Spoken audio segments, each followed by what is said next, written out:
जय हिंद साथियों, welcome to self study classes with Sumit Jain YouTube channel में आप सभी का स्वागत है। दोस्तों, एमपी टेट में वर्ग 3 की जो भर्ती होनी है, जो परीक्षा होनी है, उसमें पर्यावरण के 30 प्रश्न आपसे पूछे जाने हैं।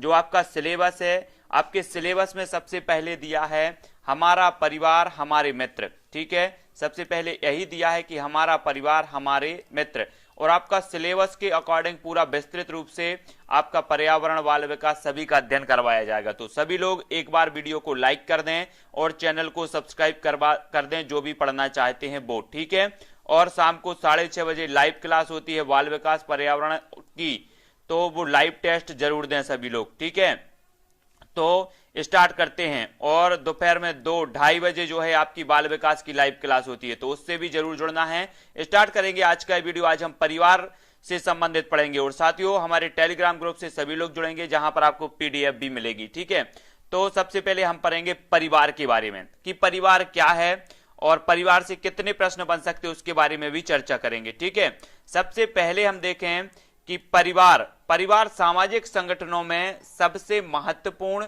सर्वव्यापी एवं प्राथमिक सामाजिक संगठन या समूह है। ठीक है, आपसे क्वेश्चन पूछा जाएगा कि जो है सामाजिक संगठनों में सबसे या प्राथमिक जो सामाजिक संगठन है वो कौन सा है, तो आपका उत्तर होना चाहिए परिवार। ठीक है ना।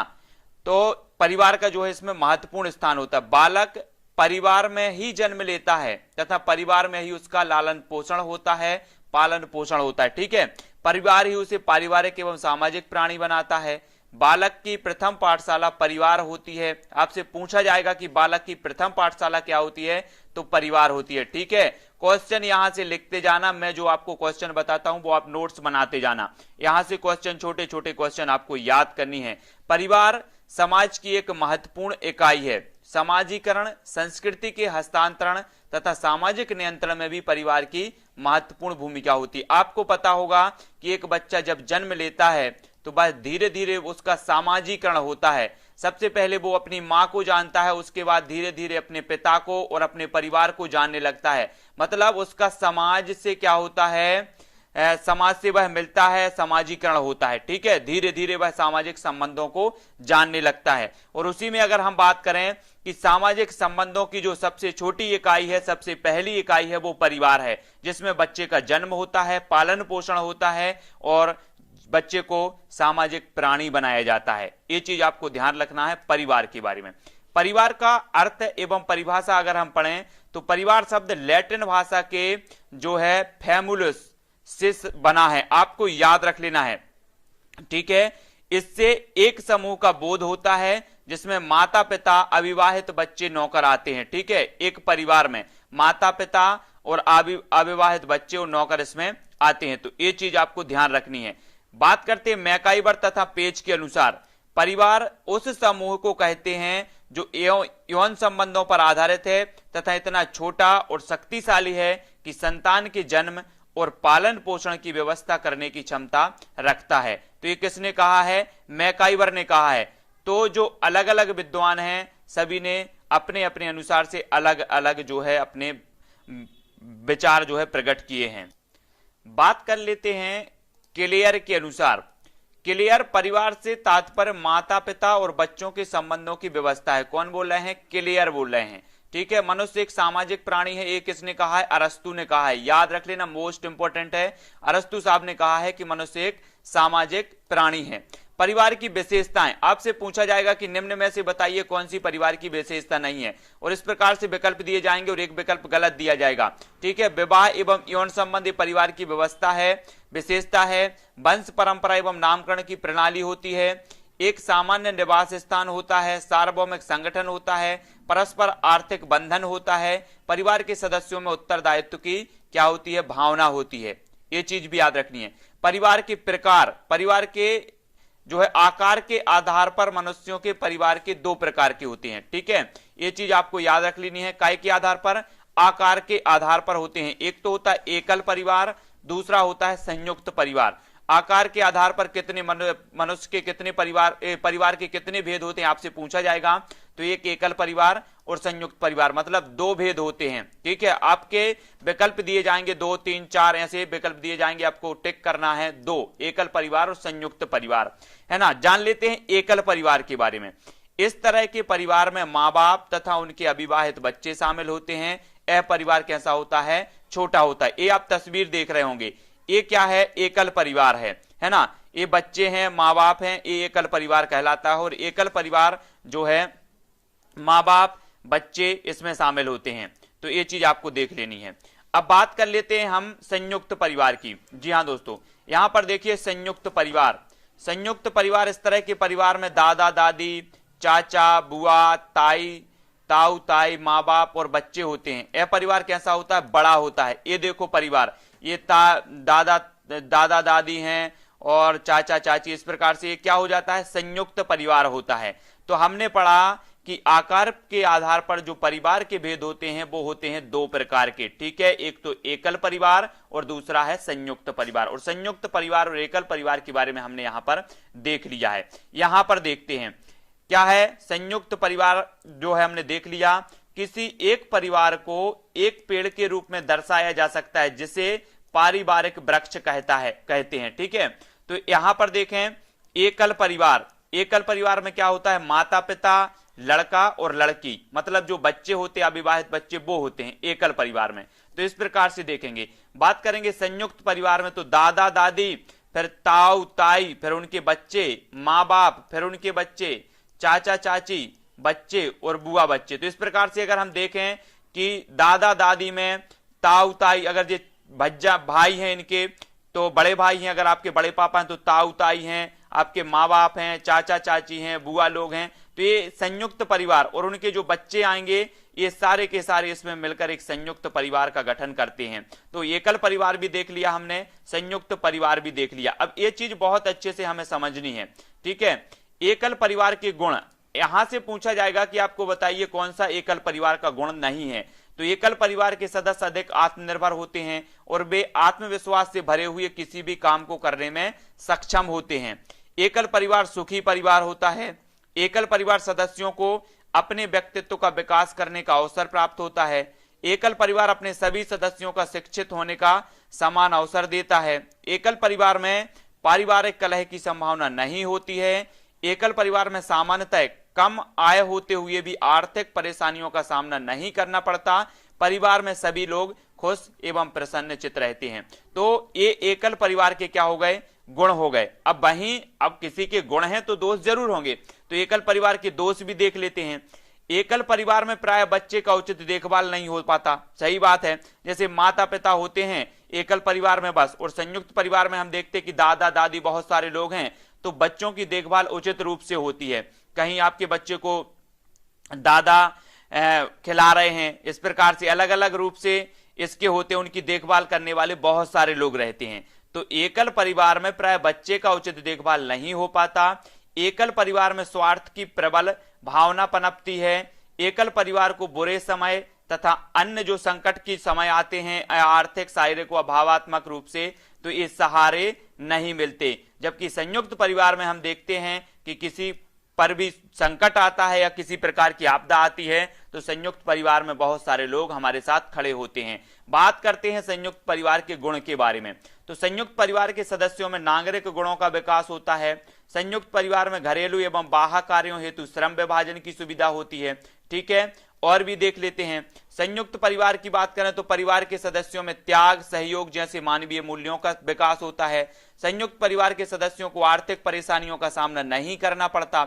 विभिन्न अवसरों पर परिवार के सभी सदस्य एक दूसरे को सहयोग देते हैं और अनुष्ठानों को मिलजुल कर क्या करते हैं? पूरा करते हैं। तो संयुक्त परिवार में कहीं ना कहीं परिवार को जो भी सदस्य होते हैं, जो भी माता पिता होते हैं, जो भी बच्चे होते हैं, उनकी देखभाल अच्छे से होती है। उनके जो है बहुत सारे लोग ऐसे होते हैं जो आपदाओं के समय, दुख के समय खड़े होते हैं उनके साथ में, लेकिन ऐसा एकाकी परिवार में नहीं होता है। संयुक्त परिवार के दोष भी देखो। संयुक्त परिवार में पारिवारिक कलह की संभावना भी होती है, आपने देखा होगा, है ना। संयुक्त परिवार में व्यक्ति के विकास के संपूर्ण अवसर नहीं मिलते। अब संयुक्त परिवार की बात करें तो बहुत सारे लोग इसमें होते हैं, तो कोई भी काम होता है तो एक दूसरे पर डिपेंड होते हैं कि वो काम कर लेगा, वो कर लेगा, तो पारिवारिक कलह इसमें स्वाभाविक है।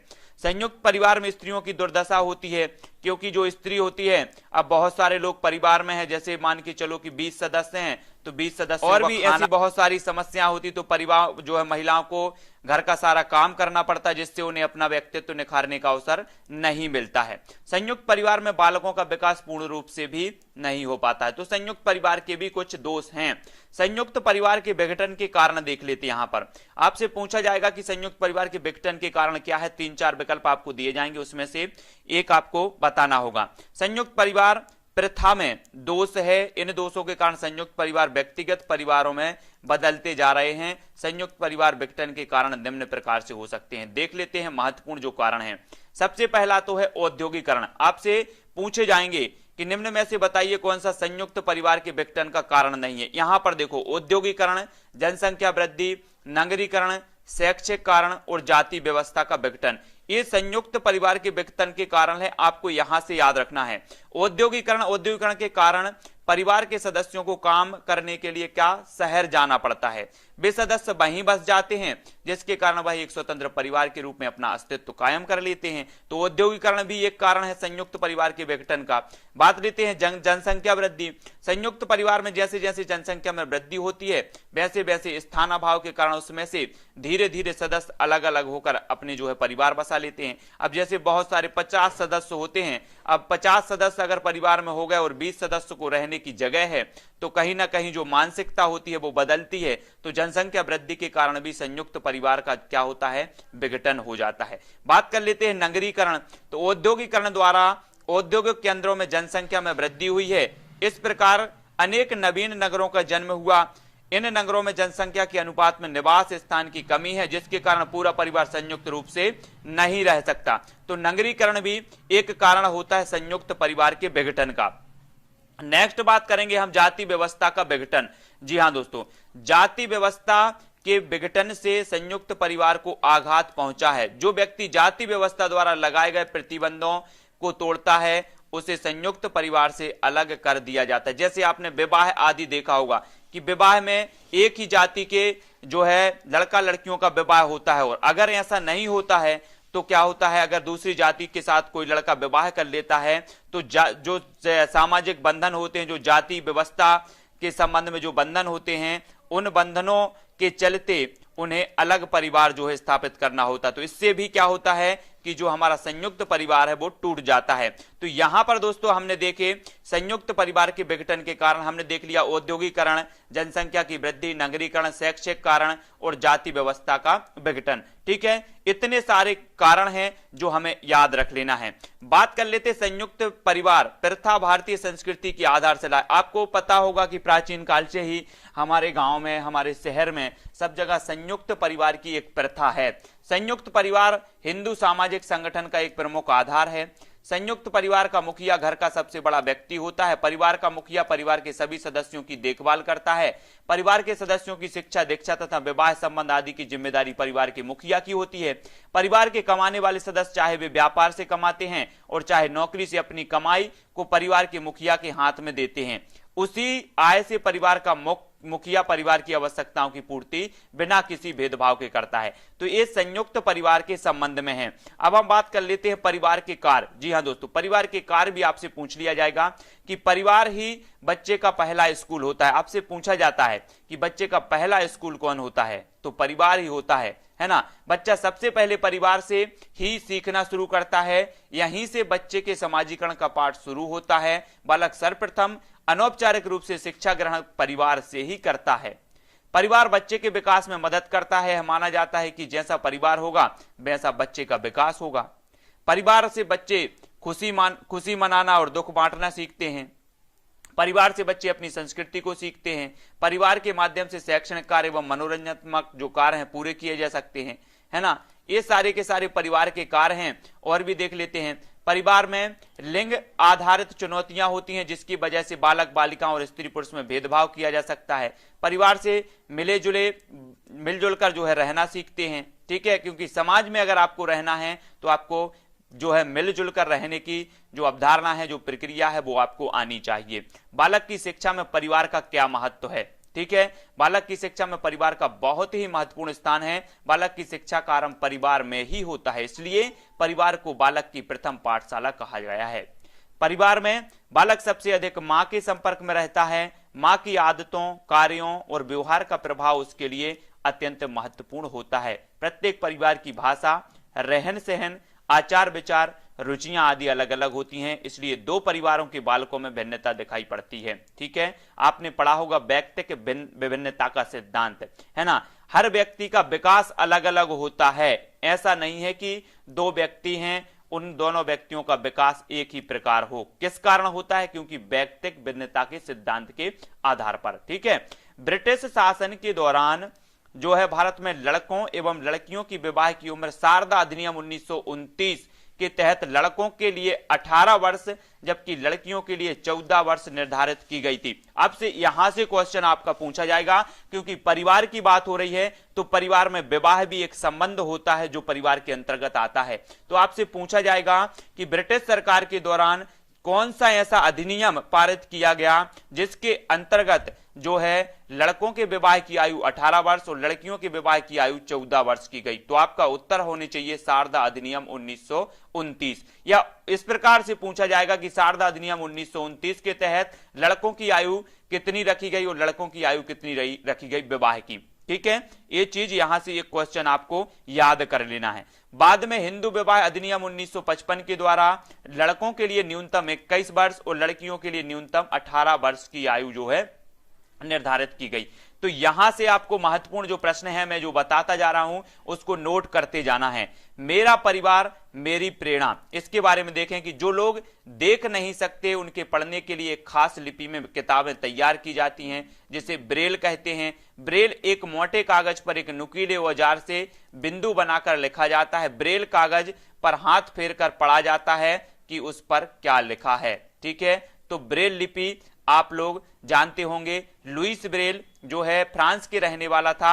जब 3 साल का था तब एक नुकीले औजार से उसकी आंख में चोट लग गई और उसकी आंखें खराब हो गईं। उसे आंखों से दिखना बिल्कुल बंद हो गया। उसकी पढ़ने में बहुत रुचि थी, वह पढ़ने की तरकीबें सोचता रहा था। आखिर उसने ढूंढ ही लिया एक तरीका छूकर पढ़ने की यह विधि बाद में ब्रेल लिपि के नाम से जानी गई, जिसके जन्मदाता माने जाते हैं लुईस ब्रेल। सभी को याद रख लेना है। इस तरह की जो लिपि है वो मोटे कागज पर उभरे बिंदु बने होते हैं। उभरे होने के कारण इन्हें छूकर जो है पढ़ा जा सकता है। यह लिपि 6 बिंदुओं पर आधारित होती है। आजकल ब्रेल में नए नए परिवर्तन जिससे इसे पढ़ना लिखना और आसान हो गया है। ठीक है, तो ये चीज भी महत्वपूर्ण है, आपको याद रख लेना है। ठीक है, ब्रेल लिपि से संबंधित। और परिवार के बारे में इतनी हमने महत्वपूर्ण जानकारी यहां पर देखी है कि परिवार के 2 भेद होते हैं, 2 प्रकार होते हैं। एक तो होता है एकल परिवार और दूसरा होता है संयुक्त परिवार। ठीक है, संयुक्त परिवार में दादा दादी चाचा ताऊ सभी लोग रहते हैं, जबकि एकल परिवार में माता पिता और उनके बच्चे रहते हैं। तो इतने चीजें हमने बहुत अच्छे से समझ ली हैं। परिवार के संयुक्त परिवार, एकाकी परिवार, सभी के गुण भी देख लिए हैं। यहां पर अगर कोई आपको डाउट लगता है तो जरूर कमेंट में करें। वीडियो को लाइक और शेयर जरूर करना है। ठीक है, अब यहां से दोस्तों आपके पूछे जाएंगे महत्वपूर्ण प्रश्न। प्रश्नों के बारे में यहां पर हम चर्चा करेंगे। सबसे पहला प्रश्न है, भारत में लड़के और लड़कियों की विवाह की न्यूनतम आयु क्या है? तो आपका उत्तर होगा 21 से 18, है ना। लड़के की 21 और लड़कियों की 18, यानी कि जो विकल्प नंबर ए है वो इसका सही होगा। हिंदू विवाह अधिनियम 1955 के अनुसार भारत में लड़के और लड़कियों की जो विवाह की न्यूनतम आयु है 21 और 18 है।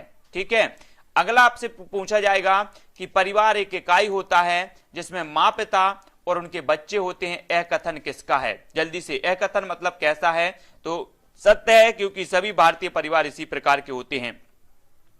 तो इसका उत्तर होगा कि सही है। सही नहीं है, क्योंकि परिवार कई प्रकार के होते हैं तथा परिवार का केवल एक ही प्रकार में वर्गीकरण नहीं किया जा सकता। मतलब यहां पर बोला गया कि परिवार एक इकाई होता है जिसमें माँ पिता और उनके बच्चे होते हैं। मतलब एक प्रकार से नहीं हो सकता, क्योंकि जो परिवार है वो कई प्रकार के हो सकते हैं। वैसे हमने एकाकी और संयुक्त परिवार तो पढ़े ही हैं, तो विकल्प नंबर सी इसका सही हो जाएगा। ठीक है, सभी लोगों को याद रख लेना है। देख लेते इसके बारे में कुछ। इसके बारे में है कि परिवार एक इकाई होता है जिसमें माँ पिता बच्चों के अलावा अन्य सदस्य भी होते हैं। भिन्न भिन्न समाजशास्त्रियों के अनुसार अलग अलग परिवार की मान्यता होती है, अतः परिवार में केवल माता पिता और बच्चों का शामिल होना गलत है। ठीक है, अगला हमारा प्रश्न होगा दोस्तों कि बच्चे को समाजीकरण का पहला पाठ कहां से, समाजीकरण का जो पहला पाठ प्रारंभ होता है वो कहां से होता है, वो होता है परिवार से। सभी को पता है, हमने पहले भी पढ़ा है कि परिवार में ही जो है सर्वप्रथम बच्चा सीखता है। तो परिवार बालक का प्राथमिक विद्यालय माना जाता है जहां वह अनौपचारिक शिक्षा ग्रहण करता है तथा सामाजिकरण की प्रक्रिया शुरुआत भी परिवार से ही होती है। इसलिए परिवार को समाजीकरण का पहली पाठशाला कहा जाता है। ये चीज आपको याद रखनी है। ठीक है, अगला प्रश्न है प्राथमिक समाजीकरण है। तो प्राथमिक समाजीकरण क्या है? प्राथमिक समाजीकरण है शुरुआती आयु में परिवार एवं मित्रों से सीखना। ये क्या है? प्राथमिक समाजीकरण है। बच्चों को समाजीकरण की शुरुआत बच्चे के परिवार, मित्र तथा अन्य लोगों से होती है। इसे ही प्राथमिक समाजीकरण कहते हैं, जो स्कूल जाने से पूर्व प्रारंभ होती है। समाजीकरण की प्रक्रिया जो चलती है वो जीवन पर्यंत चलती है। तो ये चीज आपको याद रखनी है। अगला हमारा प्रश्न है एकल परिवार से क्या तात्पर्य है? अब आपको बताना है वर्ष 1950 के बाद बना परिवार, परिवार जिसमें माता पिता एवं उनके बच्चे हों, संपूर्ण परिवार जिसमें बच्चे। तो एकल परिवार से इस प्रकार से आपसे पूछा जाएगा तो 5 का हो जाएगा विकल्प नंबर बी, है ना, जिसमें माता पिता एवं उनके बच्चे हों, वो एकल परिवार कहलाता है। हमने पढ़ लिया पहले। ठीक है, अब हम पढ़ेंगे दोस्तों, क्या पढ़ेंगे कि संयुक्त परिवार के विघटन के परिणाम स्वरूप एकल परिवार का अस्तित्व आया। एकल परिवार के अंतर्गत माता पिता एवं उनके अविवाहित बच्चे आते हैं। यह परिवार बहुत छोटा तथा सुखी परिवार होता है, सभी को पता है। ठीक है, याद रख लेना। पूछा जाएगा निम्न में से कौन सा कथन सही है? एकल परिवार में दहेज तथा सामान्य बात है ना। एकल परिवार में बाल श्रम सामान्य बात है। दहेज तथा बाल श्रम सामाजिक बुराइयां हैं। दहेज तथा बाल श्रम शहरों में सामान्य बात है। तो कौन सा कथन सही है? तो वो कथन है कि दहेज तथा बाल श्रम सामाजिक बुराइयां हैं। ये चीज आपको याद रखनी है। सामाजिक बुराइयों में दहेज तथा बाल श्रम प्रमुख बुराइयां हैं। इन बुराइयों का प्रमुख कारण है अशिक्षा एवं गरीबी। तो आप सभी को कैसा लग रहा है वीडियो? लाइक जरूर कर दें और पूरा का पूरा कोर्स इसी तरह से आपको कंप्लीट करवाया जाएगा। ठीक है, तो सभी लोग वीडियो को लाइक जरूर करना है सभी लोगों को। अगला जो हमारा प्रश्न है वो है भारत में बाल विवाह निषेध अधिनियम किस वर्ष पारित किया गया? तो आपको बताना, इस प्रकार से आपसे क्वेश्चन पूछा जाएगा, भारत में बाल विवाह निषेध अधिनियम किस वर्ष पारित किया गया? तो भारत में बाल विवाह निषेध अधिनियम 2006 में पारित किया गया, यानी कि जो विकल्प नंबर 1 है वो इसका सही हो जाएगा। जबकि 1 नवंबर 2007 को इसे लागू किया गया। तो सभी लोगों को रटना है, ये प्रश्न बहुत ही महत्वपूर्ण है और सभी लोग वीडियो को लाइक और शेयर अवश्य करना अपने मित्रों तक, क्योंकि ये बहुत ही महत्वपूर्ण प्रश्न, यहां से क्वेश्चन आपका बनेगा ही। भारत में बाल विवाह निषेध अधिनियम पारित किया गया 2006 में, लागू किया गया 2007 में। कौन सी विशेषता परिवार की नहीं है? आप सभी को बताना है। ये 4 विकल्प हमारे सामने मौजूद हैं, तो जल्दी से कमेंट लिखो कौन सी विशेषता परिवार की नहीं है। जल्दी जल्दी से एक 4 विकल्पों में से एक का चयन करना है। उत्तर होगा बी, प्रत्येक सदस्य की आय भिन्न जमा की जाती है। ये जो है परिवार की नहीं है। मनुष्य सहित सभी जीव जंतु अपने अपने बच्चों के साथ रहते हैं और अपने अपने परिवार बनाते हैं। एक मनुष्य परिवार में भी सभी लोग होते हैं जो एक दूसरे के रक्त संबंधी होते हैं। परिवार छोटा हो या बड़ा दोनों हो सकता है। ठीक है, परिवार में कम से कम 2 भिन्न लिंग वाले वयस्क के साथ रहना चाहिए। इसके अलावा वे समान आवास, भोजन और समान सामाजिक क्रियाओं का उपयोग करते हों तथा सुरक्षा एवं बच्चों का साझा उत्तरदायित्व होना चाहिए। ठीक है, तो इस प्रकार के क्वेश्चन भी आपके आएंगे। अब दोस्तों आपसे पूछा जाएगा कि शारदा एक्ट का संबंध निम्न में से किससे है? जल्दी आपको बताना है शारदा एक्ट के बारे में। तो शारदा एक्ट का भी आपसे पूछा जाएगा बाल विवाह से, दहेज प्रथा से, बाल श्रम या अनिवार्य शिक्षा से। तो इसका उत्तर होगा बाल विवाह से। शारदा एक्ट का संबंध है बाल विवाह से। 1929 का संबंध बाल विवाह से संबंधित था। आपसे पूछा जाएगा शारदा एक्ट कब आया? तो 1929 में आया, है ना। इसका संबंध बाल विवाह से संबंधित था, जिसमें विवाह के लिए लड़कों तथा लड़कियों की आयु का निर्धारण किया गया था। इस एक्ट के तहत लड़कों की आयु 18 वर्ष और लड़कियों की आयु 14 वर्ष रखी गई थी। तो ये सारे के सारे क्वेश्चन यहां पर आपके क्लियर होंगे, आपसे पूछे जाएंगे। सामाजिक बुराइयों का उदाहरण है, क्या है? बाल विवाह, बाल श्रम, दहेज या ए सभी? तो उत्तर होगा ए सभी। चाहे बाल विवाह हो, चाहे बाल श्रम हो या फिर दहेज हो, ये सभी प्रकार की सामाजिक बुराइयों के उदाहरण माने जाते हैं। समाज में दोष उत्पन्न करने वाले तत्व सामाजिक बुराइयां कहलाते हैं। इसके अंतर्गत बाल विवाह, दहेज प्रथा, बाल श्रम आदि बुराइयां आती हैं। तो सभी को रट लेना है, वीडियो को लाइक करना है, शेयर करना है। हमने यहां पर आज हमारा पहला जो टॉपिक था परिवार से संबंधित था, उसको हमने पढ़ लिया। ठीक है, एमपी टेट सीटीईटी जो भी वाले हैं सभी लोगों के ये पूछा ही जाता है, परिवार टॉपिक से आपके क्वेश्चन आते ही हैं। ठीक है, हमारा परिवार, हमारे मित्र, यहां से हमने पूरा का पूरा क्लियर किया है। ऐसा कोई भी बंदा नहीं होना चाहिए जिसको वीडियो अच्छा लगा और वो लाइक ना करे। तो सभी लोगों को लाइक करना है, कमेंट में भी आपको बताना है कि आपको ये वीडियो कैसा लगा है, और अपने मित्रों तक, अपने व्हाट्सएप, फेसबुक, टेलीग्राम आदि सभी ग्रुपों में इसको शेयर करना है। पूरा वीडियो आपको, पूरा जो कोर्स है वो कंप्लीट कराया जाएगा। सबसे पहले आपको थ्योरी पढ़ाई जाएगी, पूरा विस्तृत रूप से पढ़ाया जाएगा, उसके बारे में फिर क्या क्या क्वेश्चन इसमें बन सकते हैं वो आपको बताए जाएंगे। तो दोस्तों इसी प्रकार से जुड़े रहना है। शाम को 6:30 बजे सेल्फ स्टडी क्लासेस में आपकी लाइव क्लास होती है, बाल विकास पर्यावरण से संबंधित टेस्ट सीरीज, वो जरूर देखें। ठीक है, बाल विकास से संबंधित रोज दोपहर में 2:30 बजे आपकी लाइव क्लास होगी, तो वो जरूर पढ़ें। हिंदी से संबंधित 9 बजे लाइव क्लास होती है, तो उसको भी देखना है। और रात्रि 12 बजे आपकी करंट अफेयर्स की क्लास होती है, तो उसको भी आपको पढ़ना है। तो इसी प्रकार से दोस्तों हमारे टेलीग्राम ग्रुप से आपको जुड़ना है। टेलीग्राम ग्रुप से जुड़ने के लिए आपको सर्च करना है IAS स्टडी ट्रिक। ठीक है, स्टडी ट्रिक सर्च करना है और ज्वाइन हो जाना है। तो आज के वीडियो के लिए बस इतना ही दोस्तों। वीडियो को लाइक और शेयर अवश्य करना है। जय हिंद।